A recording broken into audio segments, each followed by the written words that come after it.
Nothing to whine about. Our good friend James is here from DeFalco's. Welcome back to the show. Hi. Good to have you here. Good. Now, is springtime a time of year when people start thinking, you know what? I'm going to make some wine. I'm going to make some beer. Is it busier this time of year?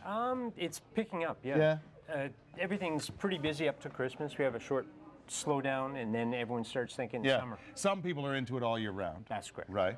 But the beauty, and we were talking earlier about how the business has evolved. Mm-hmm. The beauty of it now is you can make your own wine and not have to drag anything home until the bottles are ready. That's correct. Right? Yeah. Because you do a lot of in-shop stuff. Yes, that's quite a bit of our business is in-shop. And all you have to do is you would come in, we'd help you choose a wine style. Right. Then we help you mix it up. We choose a date for you to come back and do the bottling. Right. And then you come back and it's all ready for you. Yeah, and can you make up your own labels and stuff, James? Yes. Yeah, is that right? Yeah. See, I'd come up with some kind of fun label. Why wouldn't you? That's right. Yeah. Now, tell me about this. This is actually a juice. That's correct. Right? Grape juice. That's right. That's one of the juices that we carry that you would make your wine with. Right. So. And these are all the different ingredients? The ingredients that you're going to be putting in. Right. So when you start, you're going to be putting your juice in your primary fermenter, and then you put in bentonite, which is a primary fermenter. That's correct. Bucket. Yep. That's right. Big bucket. Yep. Okay, and then what happens? Then you're going to add bentonite, which is a clay to help it clear. Okay. And then you're going to put on your yeast, which is going to eat up all the sugars and turn to alcohol. Right. Right. And then you leave it for about 5 to 7 days in the primary, right. And then you're going to transfer it into your secondary. With this stuff? Oh, yeah, sorry, that's right. I almost got you with this thing, whatever this thing is. What's this called, James? That's a siphon. And that's how you're going to transfer it over into your cardboard. So, right, would this go in there? Nope, this the goes other in way. here. And this goes in, hooks up to here. Into here. Okay, and then it goes into your big bottle. That's called what? That's a carboy. Okay, then what happens? And you're going to let it sit there until it's completely fermented. Mm-hmm. And you're going to add your final products, which is just to help it stop fermenting, and a clearing agent. Right. Once it's all clear, you're going to bottle it. Just like that. And this is the corker, right? Corker. I knew that. I knew that. Now, the beauty of this is not only can you do it and leave all your gear at DeFalco's, right?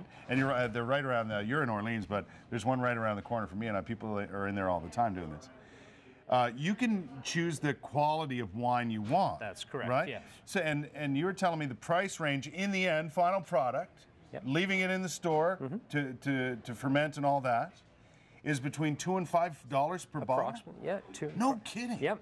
And we're talking top quality here. Yes. Right? And all the wine that we sell is actually produced by wineries. One is the largest Canadian winery group, and the other one is the largest winery group in the world. Really? So the quality is very high. Right. And that's key. A lot of people, and people like different types. Like I see Merlot, I see Pinot Grigio over there. You can make red or white. That's correct, and blush as well. Yeah. Okay, good.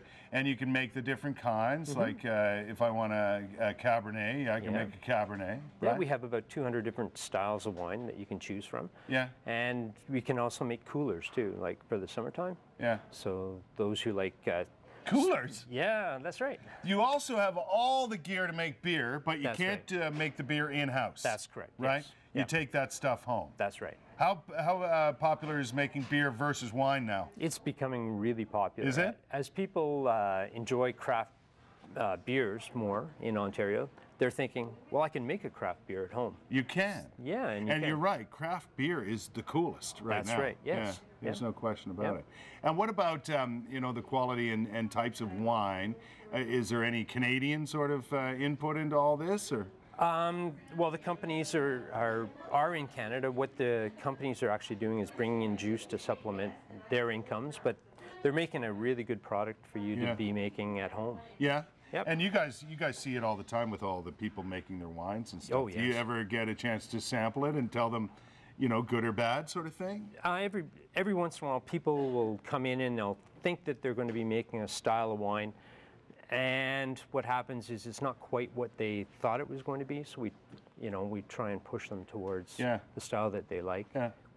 It's very cool. It's a lot of fun too, I guess. Oh, for yeah. people, eh? Yeah, it is. Listen, just drop by DeFalco's. You've got 3 locations. You're at Orleans. Where That's it is correct. at Orleans? It's on Lanchier Drive, just off Innis, beside the Superstore. The other locations are? There's one on Gladstone, just off Preston Street, in Little Italy. No, I've seen that. And then there's the one around the house, around the corner from my house. So the beauty of this, Sarah Freemark's joining us this morning. Sarah, the beauty of this, what I want people to do is if they're in the beautiful BC, beautiful Bell's Corners, right, making wine, if they want me to come and sample it, I'm right around the corner. Okay. Right? Okay, so I can tell them good, bad, or otherwise, correct?